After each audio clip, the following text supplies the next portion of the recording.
Makam Pahlawan Nasional Indonesia Cut Nyak Mutia Aceh. Sahabat syiar Aceh Lun, akses jalan menuju ke Makam Pahlawan Nasional Aceh Cut Nyak Mutia sedang dikerjakan. Semoga cepat selesai dan kita bisa berziarah dengan begitu mudah menuju ke Makam Pahlawan Nasional Aceh Cut Nyak Mutia. Kondisi Makam Pahlawan Nasional Cut Nyak Mutia yang berada di kawasan pelosok hutan Aceh Utara begitu memprihatinkan. Terlihat beberapa masyarakat yang sedang menuju ke Makam Cut Nyak Mutia untuk memperbaiki bangunan yang telah rusak di tempat ini. Masyarakat ini dengan begitu mulianya mereka untuk memperbaiki Makam Cut Nyak Mutia yang tak terurus ini.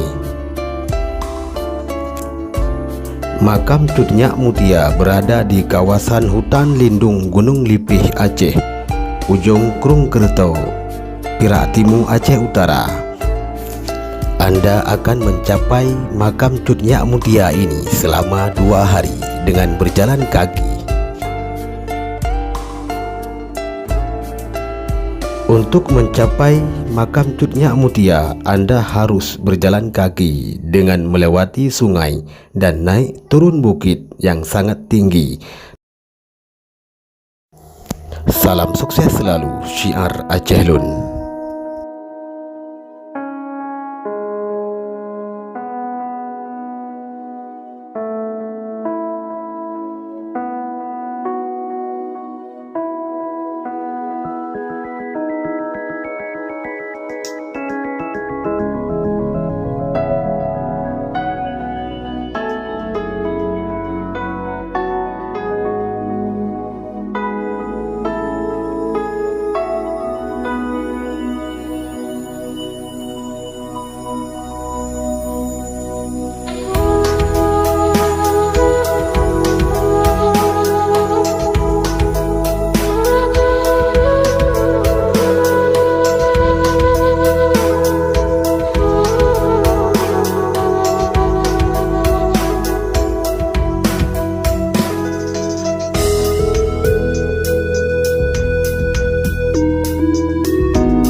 Beginilah saudara kita yang ingin ke Makam Pahlawan Nasional Indonesia untuk membuat pengrehapan makam tersebut harus melangsir pasir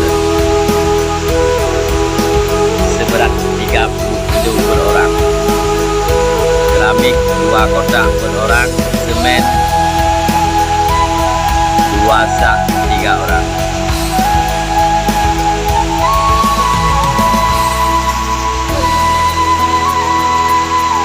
Iban Pak Ketua, kita mau talot dah dalam bahu lagi. Nyepui dalam semen. Semen.